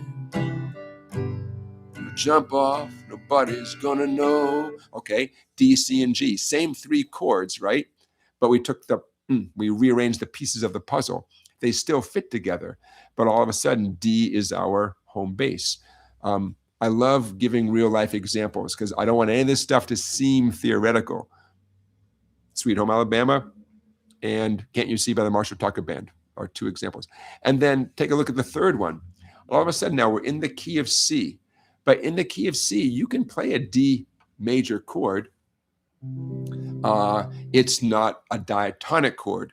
If we're going to play any kind of D chord in the key of C, it's usually D minor. But what do you get if you use a D major instead? You get love me tender, love me true. That first part of Love Me Tender, assuming you're doing the key of C chord, then a D major chord, right? You know, so and say you always will, you know. I don't know all the lyrics to Love Me Tender. I'm so sorry. Sorry, Elvis. Anybody see the Elvis movie, the new Elvis movie called Epic? Let us know in the chat. We talked about this briefly last week. The new Elvis documentary and the new Paul McCartney documentary. Let us know in the chat if you've seen one or both of those. I have seen neither, but I intend to. Okay, so get where I'm coming from here. Same 3 chords. The bottom example, we're in the key of C. The fact that we're using D major doesn't negate the fact that we're in the key of C. I like, RB, what you said. We're borrowing the D major chord from another key. We're just borrowing it, not against the law, but it's a non-diatonic chord. And harmonically, that's where the fun begins. You know, when a song does everything it's supposed to, all the like G, C, and D at the top of the page, it's okay. It's all right. But when a song starts bending the rules and borrowing chords from other key signatures, it's a pretty cool sound. Okay, so get where I'm coming from? So those of you who are songwriters, go ahead and write 3 different songs. You might want to shake up the beat a little bit, shake up the strum pattern just so they don't sound too similar, right? Throw a capo on. Obviously, you can capo any of this stuff, right? To make sure they sound distinct from each other. But just the fact that the one chord is different in every one of these cases, that alone, you're going to get a different song. You're going to, unless you try to make them sound the exact same, but you get what I'm saying? 3 different songs using the same 3 chords because your focus is on a different chord each time. When I say the focus, a better phrase would be the tonal center. Tonal, T-O-N-A-L, the tonal center. The one chord is different in every one of those cases. Okay, so I want to put that out there. And again, that PDF is one of the ones available on my website. But I bet you can just remember that, right? Very good. Okay, you got your guitar handy? I sure hope you do. Ooh. I get a kick out of the fact that this play button, has a mirror right there, so I never know what all it's reflecting. Okay. Yeah, Scott's saying you could take those 3 examples and make one of them the chorus of the song, one of the verse, and one of the bridge. You could. That's kind of ambitious, but I like it. You know what? I shouldn't hesitate. That's great. Do it. It's just I was thinking of it as 3 completely separate things. So I'm going to have to sit for a minute and think how well it would work to make that all one song. But hey, do it. Do it. Don't wait for me to give anybody a stamp of approval. Okay. You guys, let's do a half of a song. This is going to, this is a play along song, but check this out. On your screen momentarily will pop up a very, very close approximation to what you hear during the beautiful song Falling Slowly from Glen, Hansard, and Marketa Irglova. You know those guys. The movie Once, which became a Broadway musical called Once.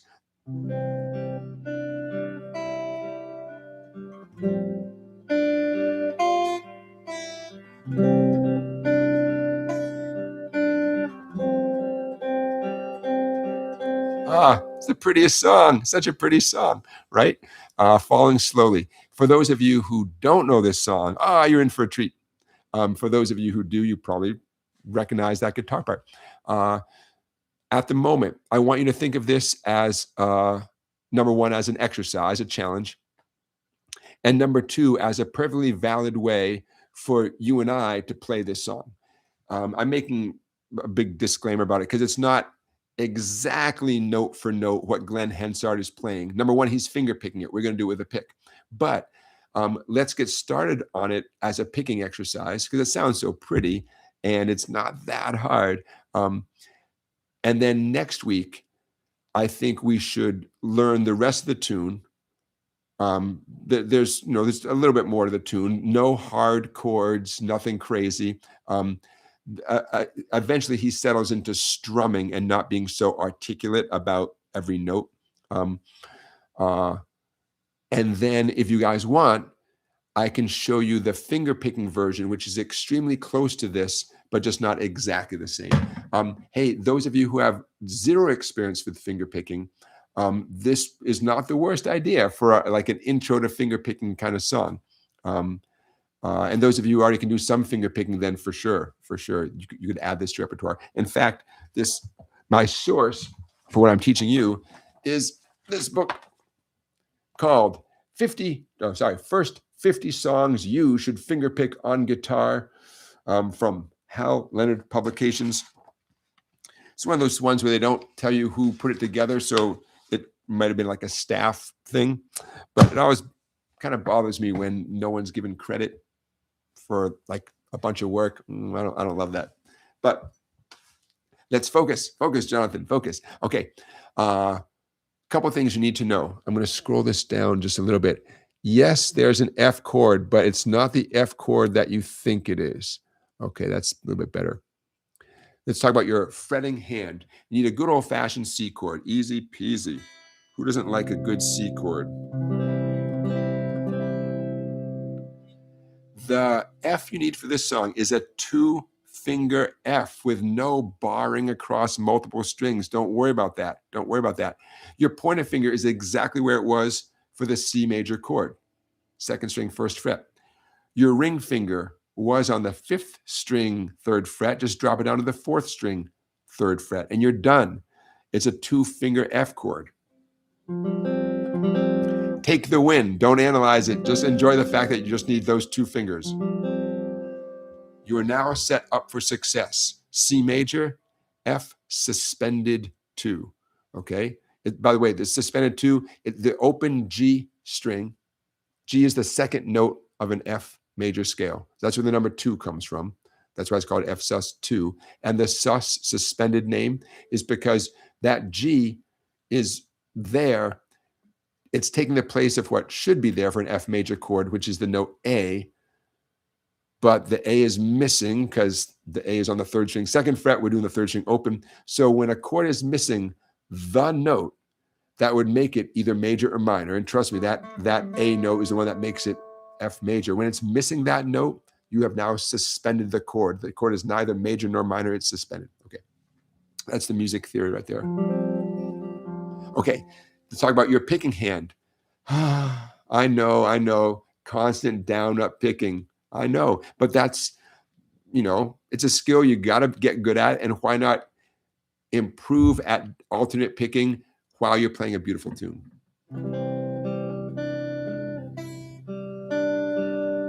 That's that first measure. I'm going to do that again.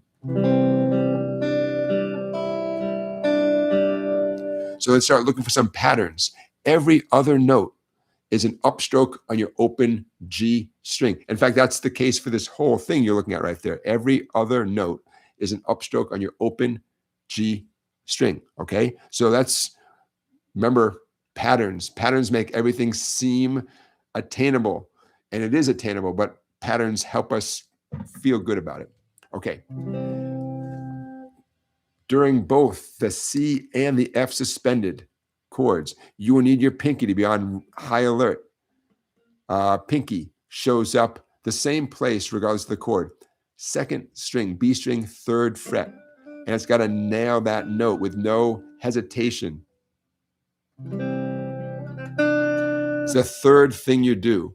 A down strum on most of the C chord with no skinny string though. When you strum that very first C chord, do not include the skinny 1st string. And here it comes. Crucial that your pinky is ready to go. You want it to be hovering right above the 2nd string, 3rd fret.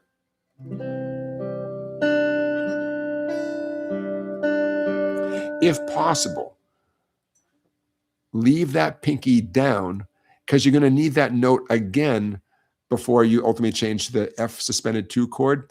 So if possible, curve that finger out of the way of the 1st skinny string so it's waiting for you. You know what I'm talking about? So it's waiting for you the next time you need it.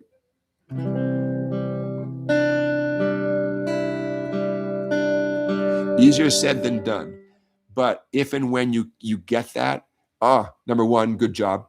Number 2, it sounds so pretty on the guitar in general. In general, the longer notes ring, the better. Especially with this kind of playing style. Here's what we don't want. We don't want the sounds to all be staccato, abbreviated. It pains me even to illustrate that point, but arching over, and getting things to ring clearly, easier said than done. Believe me, I get it. Do yourself a favor. Check your thumb. Definitely want your thumb pointing up towards the ceiling. Hey, Wayne, thanks for joining us. Wayne, I haven't gone anywhere. I've just been doing these live streams for about 2 years now, right? Yeah, maybe I'm gonna have to check. I forget what our anniversary is. But anyways, Wayne, welcome. Almost every Saturday, almost. And Wayne, I have a playlist on my YouTube channel of all the previous 128 of these. So enjoy, man, enjoy. this song, number one, it's a super pretty song. It's very recognizable. A lot of people know this song. It's just hard enough, if you want to get it right, it's just hard enough that it's going to take a little bit of sweat, but it's easy enough that you know you can do this, right? I mean, it's a C chord, and it's a really easy version of an F chord. Like, you can do this, you know? Because on the original, Glen Hansard is finger picking it. Every note on the original is crystal clear. And so we're emulating that. We're just doing it with a pick. But that means there's no place to hide. If something comes out like that, I mean, it's very exposed, right?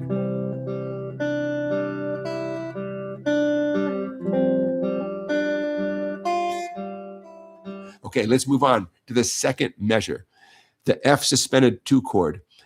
No big drama here, except you can see the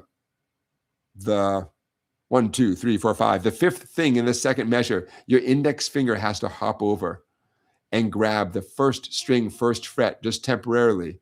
Is it a big deal? No, but you have to be ready for it, you know? So here comes the second measure, the F suspended.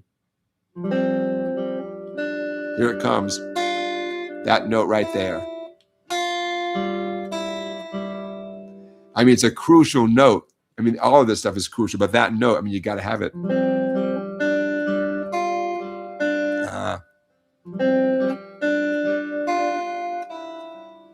Oh, it's so pretty.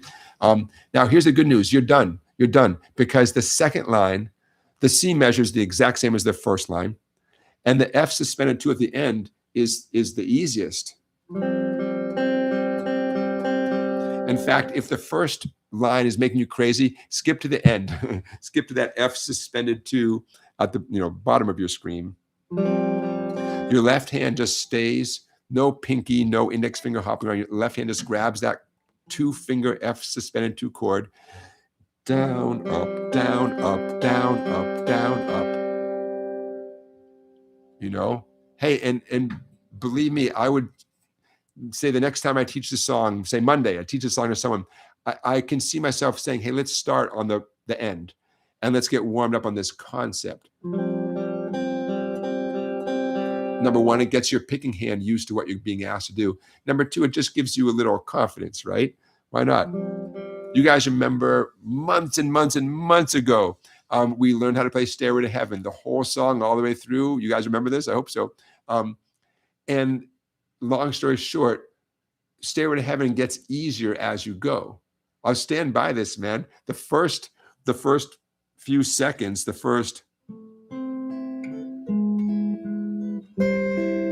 that right there, that's the hard part of Stairway to Heaven. And it just gets easier and easier and easier as you go. Except for his raging guitar solo at the end of the tune.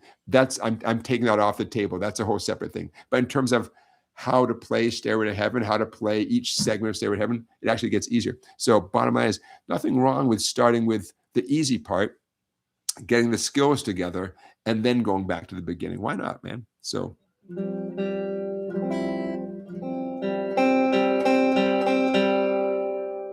okay. Comments, questions, don't be shy. When you ask a question, that's how I know you're out there. Hello, is there anybody out there? Bob Dylan sings Pink Floyd. Not if you can hear me. Is there anyone at all? That would actually be, who? Raise your hand if you want to hear Bob Dylan cover Pink Floyd. That'd be kind of cool. I heard a good Bob Dylan story recently. Some of you might remember 20 years ago, more, Bob Dylan was touring with Paul Simon, and they would duet on some songs. And a musician who was on stage noticed at one concert, Bob Dylan leaned over and said something to Paul Simon right in the middle of one of their duet songs. And Paul Simon totally cracked up and lost it. And he found out later, Bob Dylan had whispered into Paul Simon's ear right in the middle of one of their duets, something to the effect of, on a scale of 1 to 10, how do I compare to Art Garfunkel? Makes me happy. So beginning guitar lessons, I see your question. I'll get to that in a second. Any thoughts about this? What do you think? Doable? It's a slow tune, which is good, and yet, you know, it's got to have that nice flow to it, right?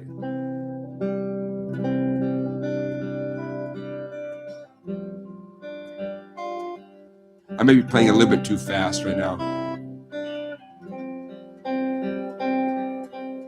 So pretty. So how about if that's what we'll do for this song today. Next week, I'll show you the rest of the song, right? And then maybe the week after that, if you guys are interested, I'll show you the finger picking part of it, which again is extremely similar to this, except imagine, for example, instead of strumming the C chord like in the beginning, imagine just pinching the 5th string and the 2nd string, the A and the B, with your thumb and your middle finger.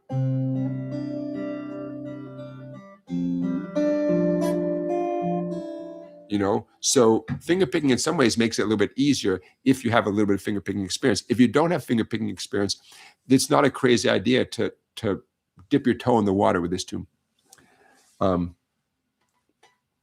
Beginning guitar lessons, ask a question. Using the 6th chord to start the chorus works as well. Sure. Yep. The 6th chord is a powerful sound. Typically, the 6th chord is a minor chord. If you're following all the rules and being very proper. So in the key of C, imagine you're rocking out in the key of C, like a song like this. And to go to the chorus would begin on an A minor chord. Yeah, great sound. In fact, funny you should bring that up, because the next part of this song, it's essentially, it goes to an A minor chord. When you hear him sing, games that never amount to more that they're meant. The next part of the song after this part is A minor, or to be proper, an A minor 7 chord, an A minor with no ring finger. Yeah. Christian, I'm looking at your note in the chat there. If you're talking about this song, the first note, everywhere you look, it's down and then up, like everywhere in the whole song. It never varies. There's never a time you do 2 downstrokes in a row. I realize that can be a pain. You know, you might feel like doing something different. Like, I'm just going to do 2 downs, 2 ups here and there. And it might not even sound bad, but I promise you that in the long run, this is the way to do it, to get a nice flow going. Double, double, double, double. And I feel pretty strongly that if you did anything different than down, up, down, up, down, up, there'd be moments where you'd break out of the flow, and the sound, even just a casual listener would know that something isn't quite flowing. Hey, you know what I didn't write on here, and I should have, the down and up symbols. What looks like a little boxy bracket above a number is a down stroke with your pick, and what looks like a V means an upstroke with your pick. It's counterintuitive, because I know the V thing looks like an arrow pointing towards the floor. I get it. I did not make up these symbols. The V symbol is an upstroke towards your chin. Okay, so this page you're looking at will also be uploaded to my website very soon after tonight's live stream. How you doing? You guys having fun? I hope you are. Happy March. On a foggy day here. And I think tomorrow's not going to be much better. But Monday, we are promised a decent amount of sunshine Monday and Tuesday, and temperatures up in the 50s. Good times. Thank you for Beginner Guitar Lessons for being here. That's why his name is Blue. He's a moderator. He keeps all you bikers in line. Okay, I'm just checking off a bunch of things. Student quote of the week. We had a student quote of the week. A little context. I often describe exercisey kind of stuff as eating your vegetables. You got to eat your vegetables, scales, arpeggios, stuff like that. You got to eat your vegetables, and then you go on to your main course, right? It could be the song you're working on. You got to eat your vegetables. So a student came in, and he actually had 2 binders, and one is where he'd been putting all the exercisey stuff. And he pointed out, he said, "Oh, there's the vegetables right there. I've been doing my vegetables." I thought that's great. The next time he came in, put the binders up, and you refer to it as the produce section. I thought, oh, quote of the week, man, produce section. Love it. Love it. Crack me up. Okay. We have a poll up and running. I haven't mentioned the poll question. I mean, I haven't mentioned it recently. The poll question of the night. Is it warm enough yet for you to even consider playing outside? And this is going to relate to my own dumb question of the week. I ask it, so you don't have to. I'm going to ask it in a minute. So let us know in the poll. I don't know why. I'm just, I'm ready for winter to be over. And just the thought of any of you guys playing outside because it's warm enough, that just makes me happy. So 35% of you at the moment say, yes, it is warm enough to play outside. 56% no. And 9% say maybe. You don't want to risk it, right? You're like, maybe I could, but I don't know. You're cozy inside, right? My own dumb question of the week. I ask it, so you don't have to. I want to say it right. My own dumb question of the week. When you play outside, hypothetically, if you do play outside, can people really hear you? Do you have to worry about what your neighbors think? I mean, right, outside, the sound just like disappears. It's not loud, right? You're strumming your acoustic guitar on your deck. Your neighbors, can they actually hear you? Shouldn't the sound be like lost in the wind or something? I don't know. Should you be self-conscious that you're out in your backyard playing? The neighbors looking over their fence, they want to see. I don't know. So what do you think? It's a dumb question. I know it's a dumb question. Can anybody hear you when you play outside? And what I'm talking about is you and your specific outside situation. Is it something? I've had people being concerned living in an apartment playing acoustic guitar that their neighbor, in the other apartment can hear them playing. I think, oh, come on, man. Number one, it's different apartments. It's acoustic guitar. Number two, it's not a bad sound, but I've had students who are very self-conscious. Hey, Randy, thank you for your super chat.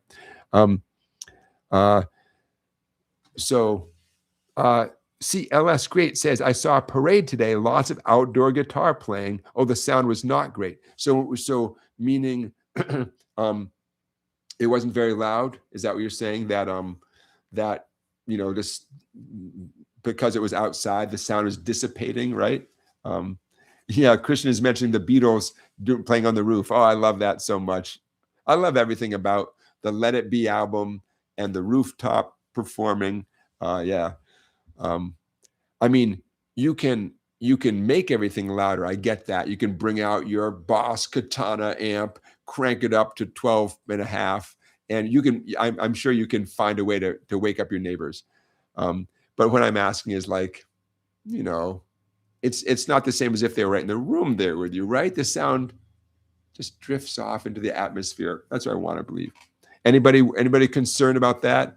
That like if you would play outside if there were no nosy neighbors? Is there anybody in the chat here who like really doesn't care what the neighbors think because they're doing their own goofball stuff and they deserve to hear a little guitar music? I get that. Maybe they have a barky dog. That dog is going to bark at you all day sitting on your deck. Then you're going to play some guitar back at the dog. I get that.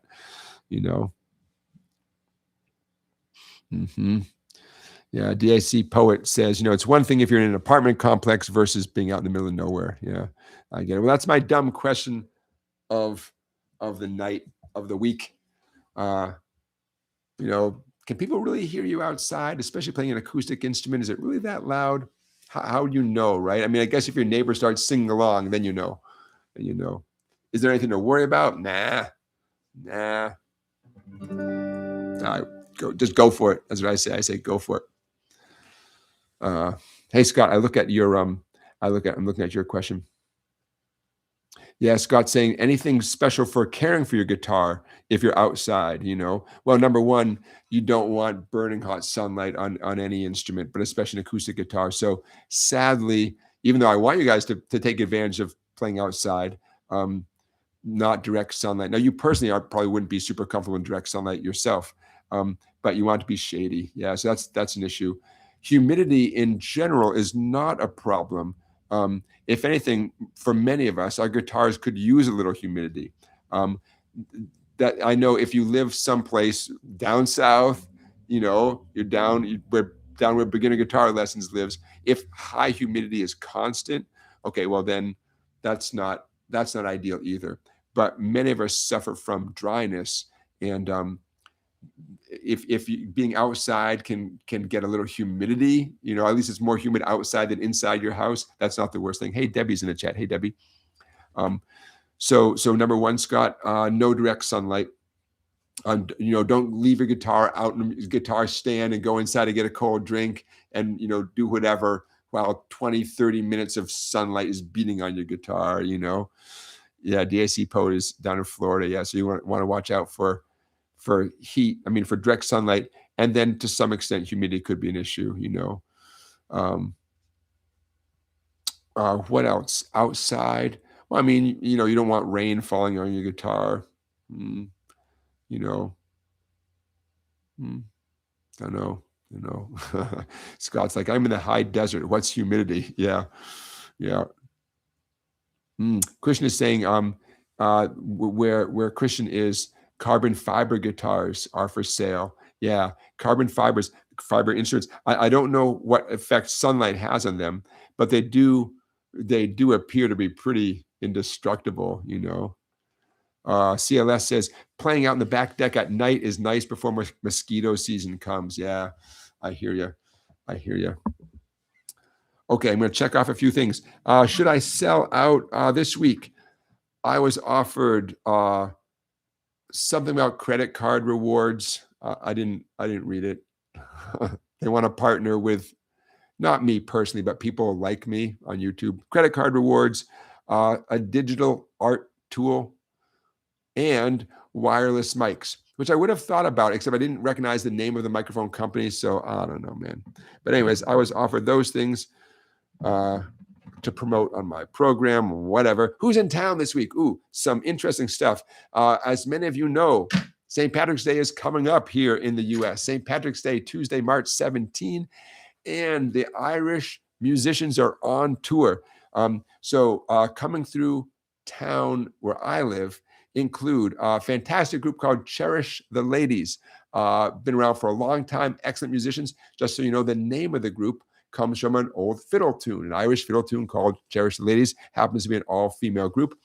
Also coming through town, the Tannehill Weavers, which I'm guessing maybe for legal reasons now officially are called Scotland's Tannehill Weavers. There's probably a name for that new, addendum. But they are coming through my town. Maybe Scotland's Tannehill Weavers and Cherish the Ladies will be coming to your town. If you're curious about them, links to their YouTube videos will be in the description of this live stream. Who else is coming through town? Spyro Gyra. Remember that song called Morning Dance? Spyro Gyra. They've been around a long time. They are on tour. And Jim Messina. You know Jim Messina from Loggins in Messina.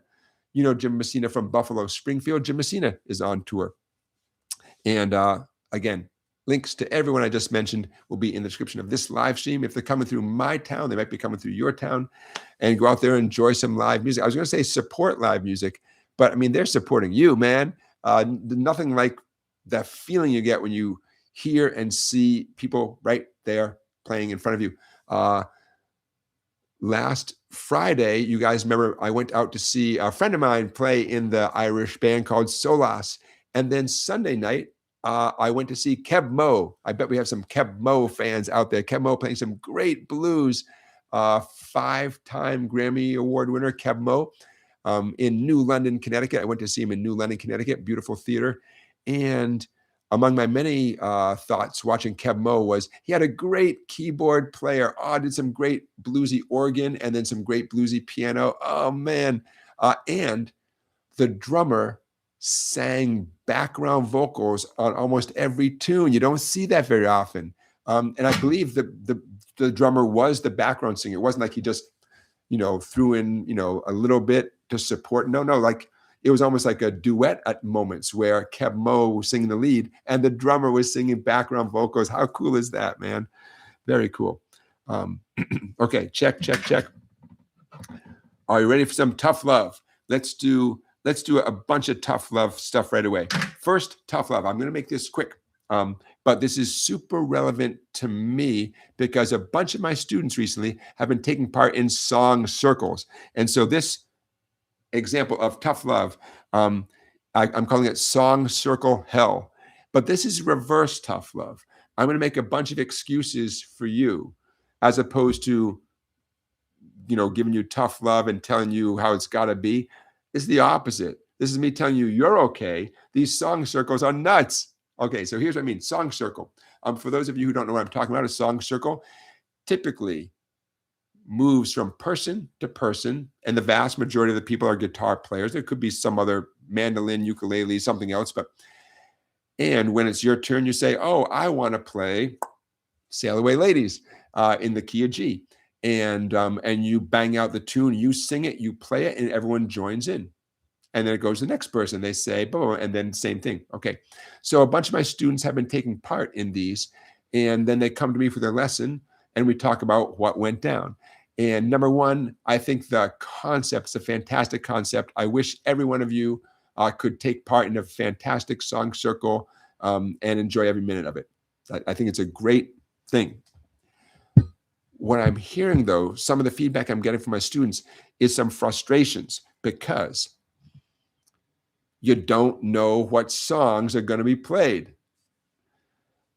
Well, how can you prepare if you don't know what song is going to be played? You sit there and you don't know what to do. And maybe you've played the guitar for a year, 2 years, maybe more, but the songs are going around and maybe you don't know what to do. You never even heard of the song. Maybe you heard of the song, but you don't know the chords. You don't know what's happening,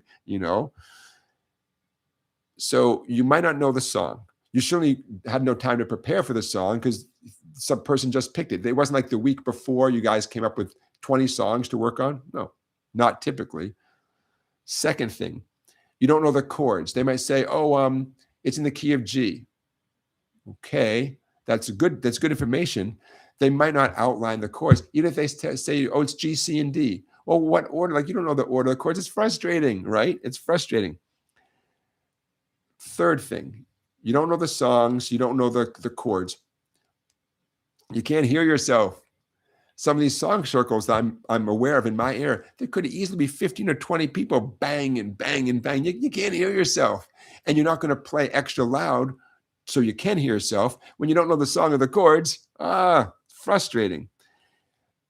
The song is going to continue without you. You can't say, "Oh, pause for a second. Let me work on my F chord for 2 minutes and then let's start again." You can't. It's happening in real time.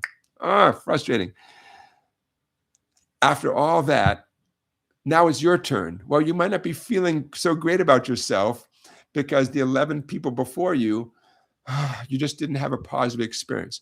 So the reason I'm making a big deal about this is the student shows up at the next lesson with me and their general feeling is, "Wow, man, I've been taking lessons for a year and that did not go well." So we begin unpacking how it wasn't a fair fight, So the reason I bring this up is in case some of you are in this scenario or you find yourself in this scenario, go easy on yourself. How can you prepare if you don't know what the songs are going to be? Although we'll get to preparation in 1 second. You got a bunch of things going against you, especially if you're relatively new to the guitar and you're definitely new to this whole song circle thing. So number one, you're an awesome person just for showing up and taking the risk, right? That is a huge step. It's awesome. Everyone should do that. You're my hero. Excellent. Don't beat yourself up. And now let's talk about preparation. Okay, so how can you be better prepared for the next time? Those 16 common chords, A minor, A7, B minor, B7. You writing these down? C, C7, D minor, D7, E minor, E7, F, G, and G7. I just said 16 chords right there. You got to learn those chords. You got to get good at changing between them. You have to. I mean, it's for lots of reasons, but especially in the song circle scenario, you got to get good at those chords. Second thing, you want to learn how those chords show up.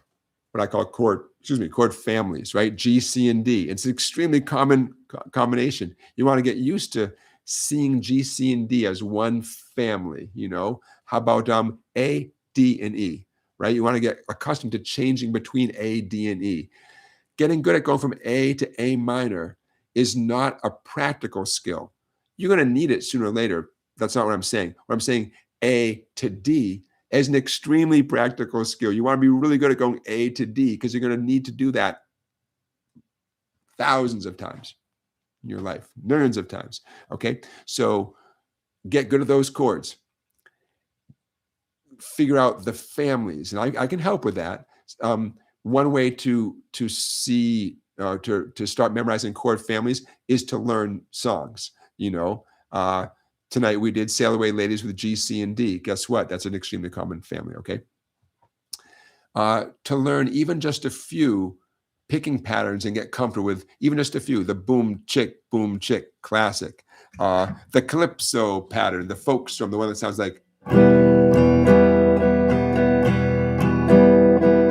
down, down, up, down, down, up, down. Between that one and the boom, chick pattern, that's going to cover at least 50% of the tunes you would ever play at a song circle right there, right? At least 50%, Okay, so that's how you get back on the saddle if you had a negative song circle experience, or if you want to get prepared for a song circle experience, 16 chords, a couple of different strum patterns, and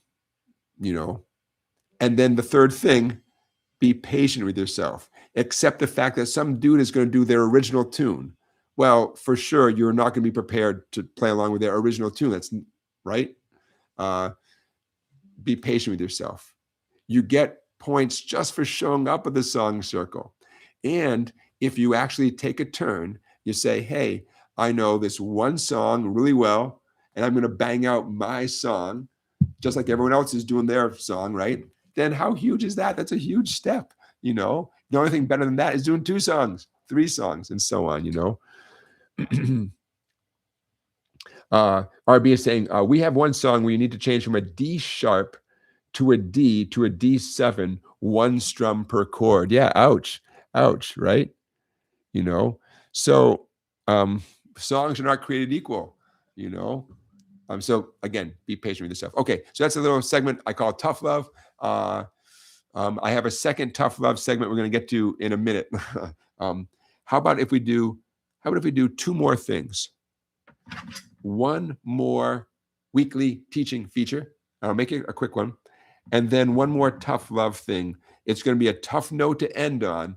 But for those of you who are stuck around for the last 2 hours, it's going to be some interesting food for thought. And I'll be curious about what you think. Okay, I'm going to cross this out. Okay, check. Don't forget to vote in our poll. Don't forget to use the affiliate link in the description of this live stream. In fact, when you look at the description, it's absolutely the first thing you see in the description of all these live streams. When you shop at Sweetwater using the affiliate link, Sweetwater takes a little bit of their profit and they send it to this live stream to support what we're doing right here. So you get the Sweetwater product and the live stream gets a little tiny bit of Sweetwater support. And I thank you in advance, and I thank Sweetwater in advance. Okay, our final weekly teaching feature of the night. You guys remember this one? A little thing I call the first 5 challenge. I'm going to do, I know it's super hard to read. I'm going to expand it so it's really the top line is the big visible one. Okay, I know it's getting super big. Wow, is that big? I always have this fear of someone doing like a comedic fall off of their chair because the screen just like jumped out at you. Okay, I'm going to simply play the first line there.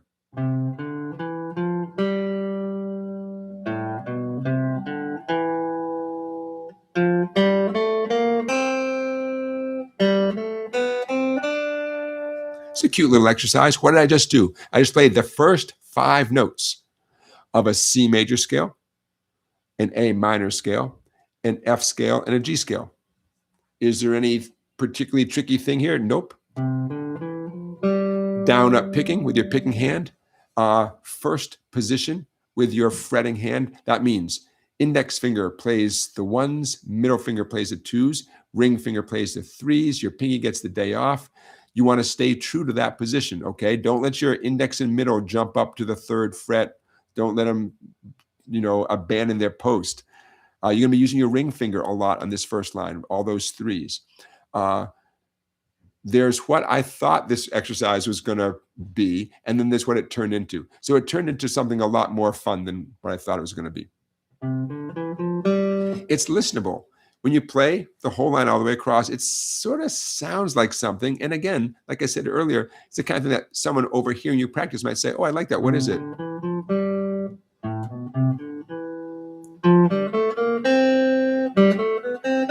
It's a nice little pretty workout.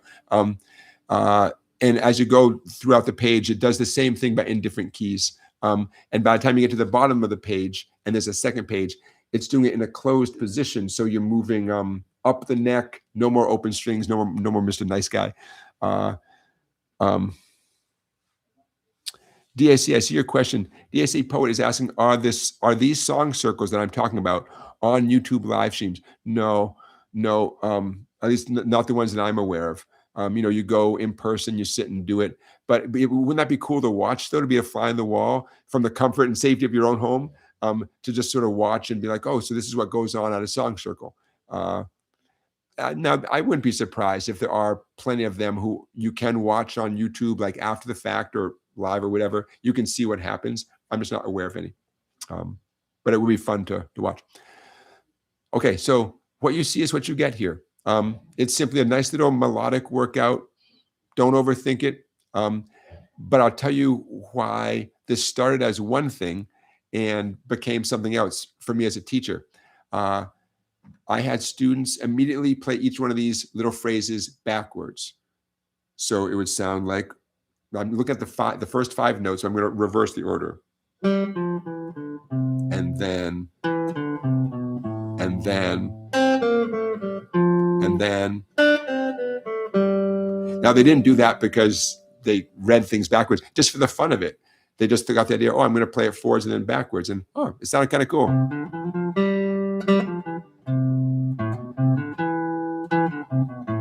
I had students who immediately began improvising with these. So I was strumming a quiet C chord while they played the 3-0-2-3-0.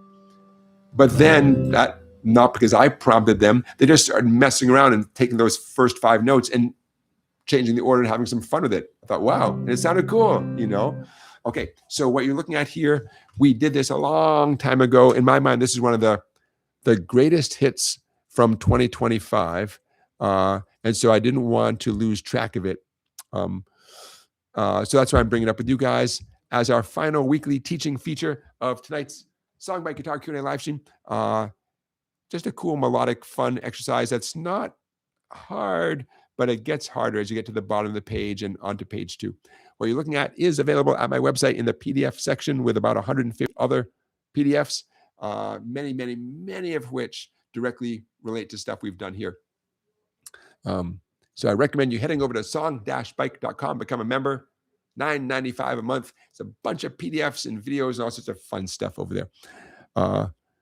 Okay, last thing, last one, fast one. And let's see if I can make this. Oh, look at this. I did a lot of setup before tonight's live stream. So I could just click on stuff and knock on wood, it would just magically appear. And here's the final of the night.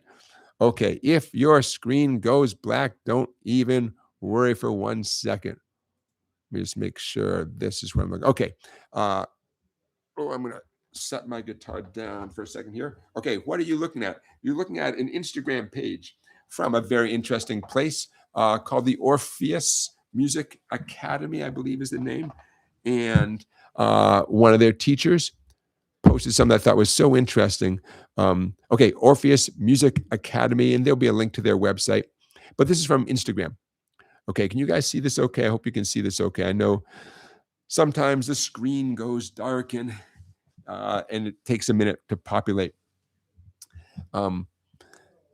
So this piano teacher was given some tough love, and she was putting it out there on social media for everyone to see.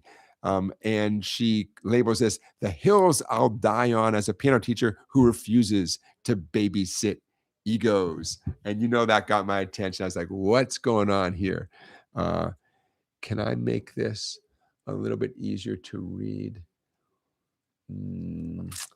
I don't know how to make it bigger on my end, but I do. Okay, let's see if I can make it a little bit bigger. It's about to get really big. Hold on to your hat. Whoa. Okay. All right, let's start with that. So for those of you listening, or those of you who just like to be read to, I don't know.